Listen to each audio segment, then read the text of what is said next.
Hello there. What's going on, everyone? Today I'm going to be talking about Star Wars Legion and their future release schedule. Do you think they need to continue to have symmetric releases? Releases that are basically even Steven on the same side. Everybody gets something cool. You get a rocket launcher, everybody gets a rocket launcher. That sort of thing. I think they can basically approach a point where they don't need to do that quite so evenly anymore, and maybe have more radically different releases. That's what I'm going to be talking about today. I'm going to be kind of going over some history of how some of the releases kind of begun to start out the same and staggered a little bit, but not too much, and where I think we might see it going in the future as far as different design philosophies, considering that Atomic Mass Games might have some different ideas and say, hey, this game is, going on year 3, so maybe it's time to change things up a little bit. And so that's something we can talk about today. If you are new here to the channel, be sure to click that subscribe button, like the video if you like the video. It helps me out a great deal. Also, make sure you leave a comment. That's the surefire way to enter to win any of my giveaways that I have running, is just be a subscriber and leave a comment. Actually, I'm going to be announcing the winner to the latest $25 Amazon gift card giveaway at the end of this video, so make sure you stay tuned to the end. So, starting ever since Legion first came out, we would get these different waves, which were about maybe 3 expansions per faction each, and that would give us, more and more to the game, and they were always very symmetric. And what I mean by that is they weren't identical, but they were very balanced, and they were very flattering of each other and complementary to each other, I guess you could say. Flattering is probably not the right word. In my head, I was going to say complimentary, and it transposed over to flattering because in a different context that could work. But yes, the ATST is looking at the snow speeder going, ooh, you sexy speeder, you fly so high. Anyway, very flattering. But yeah, but we did have, a heavy for each of them in that first wave. We had extra core options and things like that. The core sets obviously are balanced for each other, and all of these waves have always been balanced towards each other, but I think there might be different ways to approach balance without them necessarily having the exact same stuff. And that's something I wonder if they're going to do a little bit more of. We saw a little bit of this at one point with Boba Fett and Han Solo. Boba Fett was the first operative. The Empire got an operative first, and the Rebels didn't. And then eventually they got Chewbacca, though, so it kind of caught up. But the first thing I thought that was really asymmetric was Palpatine. Because when Palpatine came out, he kind of came out opposite of Chewbacca, which was kind of a crisscross applesauce type of thing that really kind of made him pair up a little bit more with Han Solo. And all of a sudden now we had, while we did have 2 commanders, we had a pretty big difference, right? In that, Emperor Palpatine had a lot of new stuff that the Rebels didn't have, like Entourage. And so now you were getting a little bit of faction identity, but also he was a Force user, which gave the Empire an additional Force user, whereas the Rebels didn't have an additional Force user, and he was just a totally different type of character. He didn't use a lightsaber, and he just had a vastly different type of skill set to play him, and a vastly different play style that the Rebels really didn't have anything like that. And so I thought that was kind of interesting, and I was wondering if we were going to see more of that type of thing in the game, and we really kind of didn't. After this, they kind of went back towards making sure that everybody got just the same stuff. Pretty much, we need. It's time for a new support. So all right, so the other faction needs to get another support. It needs to be very, very similar. Oh, more special forces. Okay, everybody needs to get special forces, and and while they, there's differences between like Pathfinders and Death Troopers, but they still kind of fill a very similar role, and like they're at least the intent is for them to be balanced against each other, and kind of belong in that same wave and feel like they're the same thing. But wouldn't it be cool if we got some different stuff? And I thought that would be an interesting potential future. Now, an interesting kind of thing happened once the Clone Wars came out. They kind of had to start all over again, and of course it was more symmetry. And I think a lot of the Clone Wars factions are at a point right now where they're going to continue to get releases that are pretty much the same. They're going to get even Steven releases across the board up until a certain point, because I think you do need symmetry for the most part in most of these factions. I think at least until a certain point. I think once you have at least 2 of every unit type, then you can begin looking at, hey, how can we really make, this one different than that? And maybe really look at like, hey, let's do extra commanders here or extra supports. Like maybe this is the faction that's got lots of supports and the other faction, their sister faction, doesn't have it or something like that. Like maybe really look at doing different things. But I don't think the Clone Wars is quite there just yet. They just got their first Special Forces releases, and we really don't have. We still only have one heavy for each of them. And speaking of heavies, the Rebels and Empire are getting ready to have their third with this next wave. We've got Lando and Callus coming out, which are kind of symmetric. They're doing different things, but they're both bringing that ability to bring extra command cards in. They both bring the exact same keyword in, and that's like one of those big differences that like Palpatine brought in that nothing else has really brought in. With Entourage, and then also his ability to go complete supernova in the middle of the board and just completely kill everything. And then Entourage also came back with Krennic again too, and you had like, a little more faction identity, but I feel like we lose a little bit of that when they keep doing the same thing for every faction. And so we haven't really gotten a preview yet for these patrol craft or the speeder trucks that the Rebels are getting. But once again, we're getting heavies, and they're going to be presumably transports. They look like they're going to be transports, and both the Rebels and the Empire are getting transports. And so this is a weird one for me because without knowing too much, I looked at this and I said, boy, well, the Rebels certainly had a need for a transport that could take a whole unit at least, but the Empire kind of already have that with the tanks. So I don't know if this is really giving them anything that they didn't have, or any kind of just regular transport for the Empire was going to give them anything that they didn't have. So I was wondering if they would dare to give the Rebels a heavy and give the Empire something other than a heavy in that same wave. Like not give the Empire a heavy.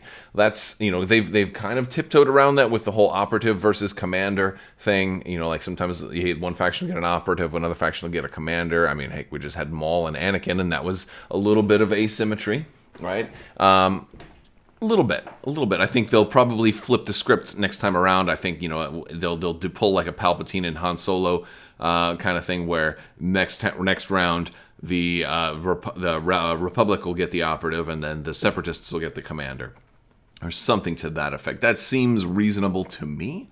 Honestly, if we're guessing, I would say Ahsoka as your operative for the Republic, and then I think you're gonna have maybe like a Lot Dot or something like that, or who knows, or who's the Techno Union lead?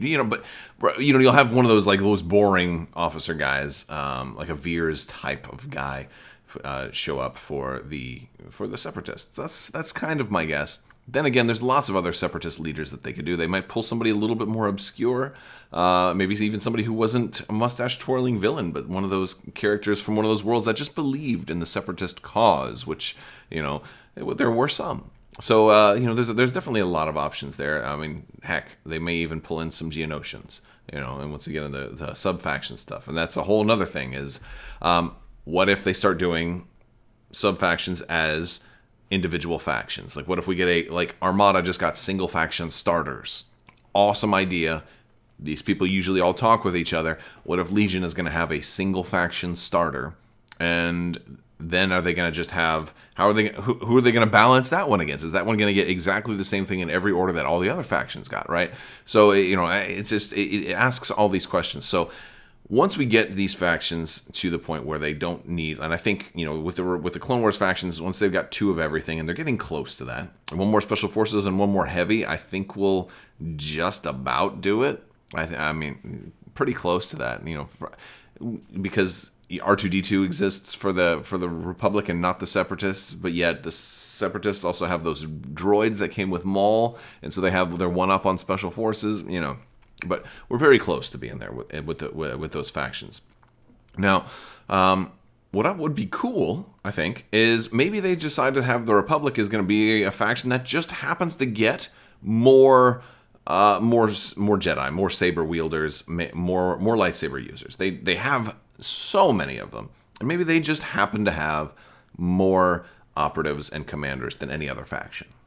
I think that's a cool idea. I know it might feel like overload if they did them all at once, because people would be like, look, I can only take 2 in a list. Why are you releasing 8 commanders this year when I can only take 2 in a list for this one faction? So I that could be problematic, unless, of course, there were ways for it to work. Like if commanders also came out, or if maybe operatives also came out with a heavy version that they could go into a clone unit or something like that. Like there may be ways, to do stuff like that. But I think it would be kind of cool if the Republic, and that was kind of a niche of them that didn't need to be symmetric. You don't necessarily have to have a Sith for every single Jedi. But I feel like at the rate they've been going, that's kind of the direction they'll move in. And I feel like that's a little bit of a shame because it breaks with the thematics a little bit. You had Dooku and Asajj and Grievous were your main lightsaber wielders in the Clone Wars. You had a little bit of Palpatine, and you had a little bit of Darth Maul and Savage Opress, but you had way more. You had like 3 times as many named Jedi, and way more than that of the ones that were like bit parts that you might not know their names. So, I feel like, I'd love to see more Jedi show up, and if they need to be symmetric, there's ways they can do that. There's certain people that were betrayers, like Pong Krell and stuff like that. So they can fix it on the other side. But I would love to see that be kind of the Republic's thing. They have way more Jedi, and maybe there's even certain ones that allow you to have more than 2 commanders, or allow you to have more than 2 special forces. Maybe it's a special forces unit, but when they deploy, you can change them to an operative, and that somehow gets you past the operative limit or something like that. I don't know. I'd love to see ways to do that and make this faction a little bit more Jedi-centric. That would be awesome.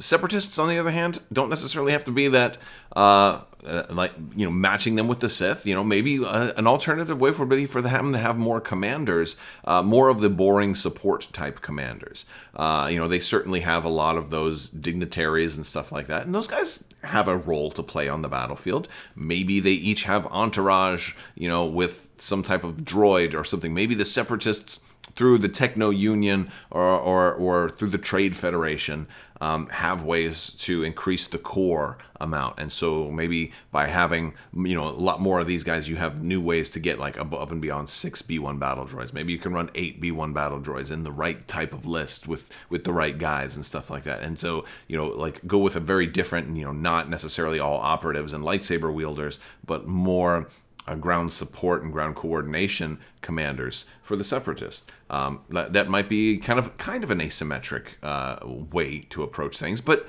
that might be a little too close to having individual dudes. So there's another way we can approach it, and that's with maybe the support or the medium to medium large vehicles. There were a lot of Separatist vehicles that we haven't seen show up yet, and some of them were on box art, and we can see some of them throughout the game. So I think we're going to see a lot of these crab things, spider droid things, and the hailfire wheelie things, and I don't even there's more things than I even know their names. Hence, that's why I'm calling them things like wheelie things. But there's a lot of very interesting things that could be heavy, but might also work as supports. Especially in the Battle of Geonosis, we see that. But also, there's a lot of them on Kashyyyk. You see a lot of different vehicles. And it could be that if the Separatists are going a lot more mechanized, they might have more room for the medium-sized vehicles on the battlefield. And Legion does work with small to medium-sized vehicles pretty well. You've got, not that many factions often run triple support, and maybe the Separatists are going to start doing that. Maybe they'll have people who have entourage for supports that allow for quadruple support. Maybe the quad support is something that the Separatists are going to get. And wouldn't it be cool to see some more Jedi come out, and instead of a commander or operative to match them on the Separatist side, you get a hailfire droid or something like that. So you just very different approaches to things, and I love that because it would be like asymmetrical. Or heck, maybe you get a release at a certain point that favors one faction more so than every. Like maybe the Separatists get 4 releases in one wave, and the Republic only gets 2. Maybe this is a heavy Separatist wave or something like that. That would probably annoy some people. I know other companies will do stuff like that, but there's a lot of different ways that things don't have to be perfectly symmetric. But those are some ideas. But we also have the Galactic Civil War factions. Look, I've been talking about wanting an AT-AT for the Empire forever. I don't know if it's ever going to happen. But if it did, well, the Rebels certainly don't have a counterpart to this. you could release this by itself. They did it in Armada. They put the Super Star Destroyer out there with no Rebel counterpart. That was an asymmetric release. It was one huge monster release for the Empire and nothing for anybody else. If you didn't play Imperial, you could go home and just dwell on it. And obviously that was a problem, not just because it was a single faction release, but also because there was nothing for the Rebels for 2 years surrounding that, bookending that. So that is a problem. And so if you are going to do asymmetric as far as faction, like, hey, only the Empire gets something this time, you need to make sure that other factions are getting stuff in a closer proximity of time. So that is certainly a problem. But like the Empire's got a lot of other vehicles that they could do, especially. If you look at some of the the video game stuff, and they have a lot of variations for these. I mean, they've also got the AT-ACTs, a lot of cool stuff like that. I'd love to see. Would love to see. And maybe the Rebels' way to be asymmetric throughout all of this is through more named characters, more heroic characters. We've all wanted to see the Ghost crew for a long time. And groups like this, it's tricky for a faction in the game to be able to bring, a gang of named characters all together, like Luke, Leia, Han, and Chewie. That's not easy to do, especially if you want to add in there R2 and 3PO and maybe Lando to really kind of round out the original trilogy crew. It's not easy to do. Actually, I don't think there's any way to do that right now. But maybe the Rebels could get ways to do that. Whether it's doing something like Inferno Squad that says, "Hey, this is a special forces unit. It's an alternate way to run Han, Luke, and Leia, and Chewie together, and it's got equip all 4 of them." Right? You could do something like that for the Rebels crew as well. Imagine being able to have a Ghost crew and your original trilogy heroes in the same list, or at least some of them. Like being able to get that many named characters all in one list would be really fun.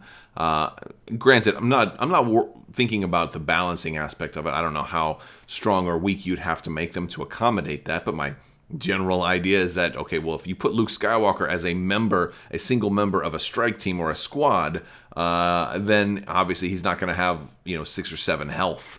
He's probably gonna you're probably gonna have 2 health, at max 3 for them when you bundle them together in one 200-point special forces unit or something like that. But things like that would be fun, and I'd love to see some more faction identity that doesn't have to completely be mirrored by all the other factions when new releases come out. Now, how do you do this? There's one important detail that I've saved till the end, and it's something we've seen once already, and that's through the upgrade card packs. They've done one for just about every game now. Legions was great. It helped get players, the new players, all the old cards, old players, extra copies of the cards that they might need, plus stuff from across the aisle, so you don't have to buy into too many different factions.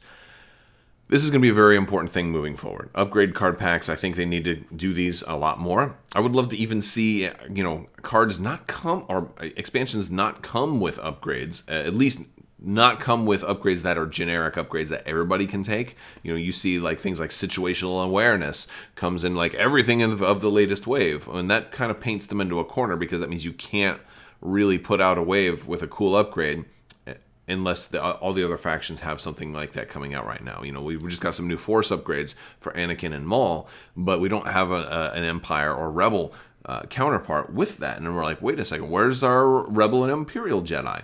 And presumably they're obviously right around the corner. I'm sure they have to be working on those.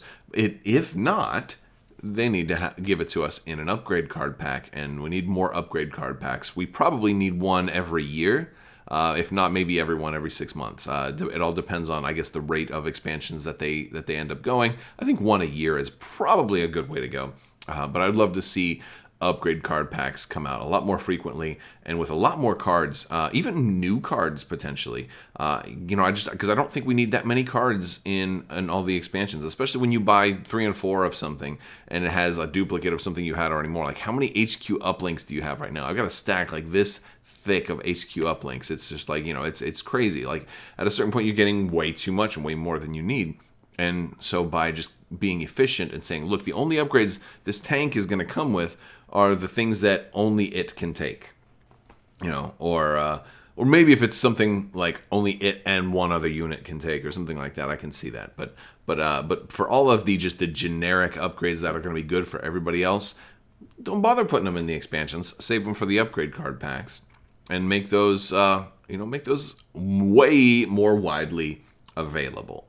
That's the other thing is you can't have, to do this, you can't have expansions come out and nobody can find the upgrade card pack, and all of a sudden we can't run, Qui-Gon Jinn in his defensive stance because the stance that came with him, it was only available in the upgrade card pack, and they only made like 200 of those, and your store didn't get any. That's obviously not going to work either. So it would be kind of cool if upgrade card packs became a little bit more the standard, but I do still expect them to continue to put upgrades and new upgrades in each of the new packs. I think they'll just continue to do that anyway, but I'd love to see more upgrade card packs to allow a lot more wave diversity. But I want to hear what you guys think. Let me know in the comments section. We also have a giveaway winner to announce today, so I want to congratulate today's subscriber, Devon Weaver. You have just won a $25 Amazon gift card, so go ahead and shoot me an email and I will get your details and we'll get you squared away. You can find that on the back end of my channel or over on Crabbok.com. You can get the contact me or the links button. We've got all my information over there as well. But but if you didn't win, don't worry, there's plenty more times to win. We do giveaways all the time here. We did a big one in December for the 12 Days of Life Day. Give away a lot of stuff. Anything that's unclaimed has the rest of this month to claim. And then in February, all of those things are going to start rolling over into Patreon. If you guys are interested in Patreon or checking out any of my links, I've got an awesome Discord server. We've got the website. I've got a collection of a lot of the links in my reviews, terrain reviews, mat reviews, all of that stuff. As well as the merch store if you're interested in supporting the channel. There's links for all of that down in the video description, so be sure to check out all of those links down there. And that's about it. I want to thank my patrons. You guys are absolutely amazing. I could not do this without you, so thank you for your continued support. And I want to say, as always, have a great day.